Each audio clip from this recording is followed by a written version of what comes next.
Okay, I think this is like day 3 in Paris. I really haven't left the apartment. I've just been resting and working a little bit, but also like I enjoy the aura, the energy of Paris. I feel connected to my creative ancestors, especially the writer James Baldwin, also the performer Josephine Baker. James Baldwin moved to Paris in 1948 at the age of 24 with just $40 to his name to escape racial and sexual discrimination in America. As the civil rights movement gained traction back home, Baldwin became a key voice for change, protest, and truth.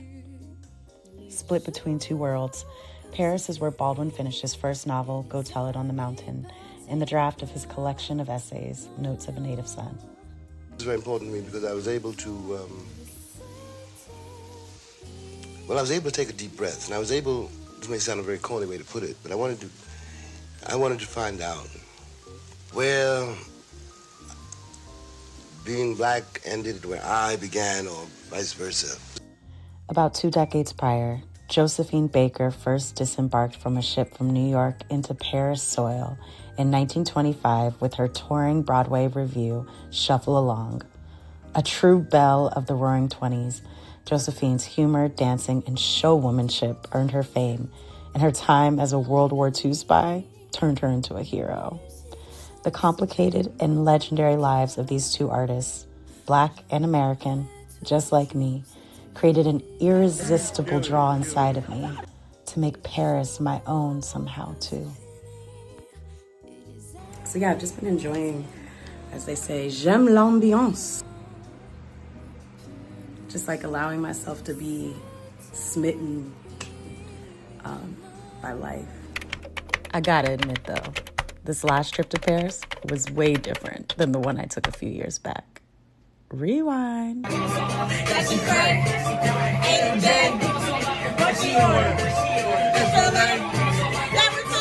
Knight, a prolific Paris-based artist who also happens to be one of my OGs from back in the day when I was running the streets as a teen and in my early 20s in Los Angeles. He and his friend Lance, who's also a DJ based in Paris, have always made sure I felt safe and protected as I traveled the world alone as a Black woman. So I'm about to take myself to a little breakfast. I have no idea what breakfast spot I'm gonna get. I'm very sporadic when it comes to my vacation. I just Google breakfast and then I just let the spirit take me where it takes me. PSA, don't ever let the spirit take you where it takes you when it comes to eating in Paris.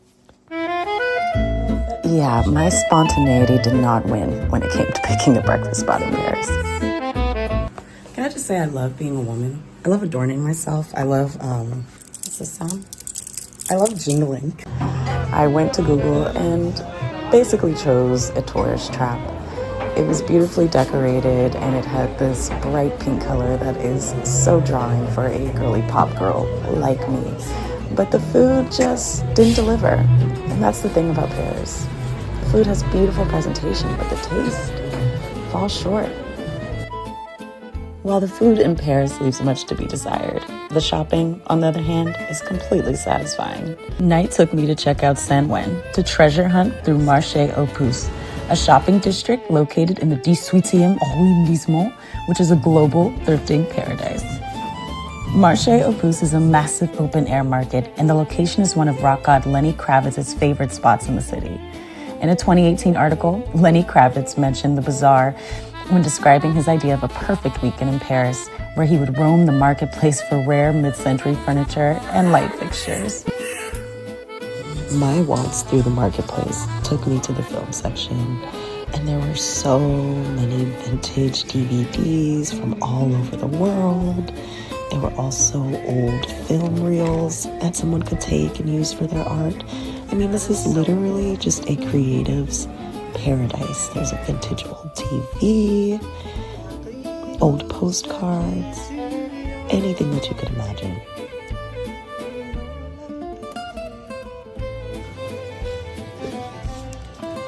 I snuck off into this old record store, and what was really dope about this spot is that they'd actually let you put on headphones and listen to any record you want to listen to.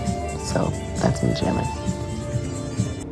Afterwards, we found ourselves in front of this really adorable fine china store that also sold copper stoveware. And I fell in love with these 4 adorable espresso cups. The china was so fine. When you picked one up, it was as light as a feather. This cost about 380 euros, which is about $451 US. For the set? Sans plateau. Sans plateau, This graffiti art leaving Sunway that says Jesus sauve, says Jesus saves in French, and it's a perfect transition because I want to share my experience attending Hillsong Paris. It was my first time attending church overseas, and it was so nourishing to hear the word both in French and in English. But do you recognize the offering of this little boy? Dans les mains de Dieu. It's funny how shy I am to do this. People never believe me when I say this, but I always wanted to be a writer, but like, I was never thinking necessarily about the camera part of it. It's like a self-voyeurism that I don't know how I feel about it yet. But they gonna know I was here. You know what I'm saying? Like, at the end of the day, folks will know I was here. And meow. Today is my last full day in Paris. I leave tomorrow night. And so I decided to go check out one of James Baldwin's old haunts, Café du Flore. Yeah, I'm just sinking in the privilege of what it means to be a writer. Living in New York, a lot of my forerunners in the pen had to literally flee the US to actually explore their craft. You do spend a long time between novels. Why is that? I've been working the last few years between assassinations. And that doesn't make it any easier either. I mean, they're killing my friends. It's as simple as that. And I've been all the years that I've been alive. Why don't you just want to get away somewhere and sit down and write your books? Why don't you want to do that? Because I'm better than that. I mean, when people say, oh, it's okay for him, he's escaped. What have I escaped? Here I am, just, you know, for work, but still in many ways leisurely flying from New York to Paris while still having a career in the US. So I just think in the privilege it is to be born in the time I was in and to get to walk the steps of my literary ancestors. During the drive and walk over to Café du Flore, I just kept thinking about Baldwin and how he felt sitting at this restaurant, and maybe he had a glass of wine, and maybe he ordered some French onion soup, and maybe for that moment with his pen and paper, he was free. He was free. Oh, I'm 2 wine glasses deep and I'm literally walking around Paris singing. Yeah, that's literally my life right now. Thanks for journeying with me as a free Black woman through the past, present, and the future.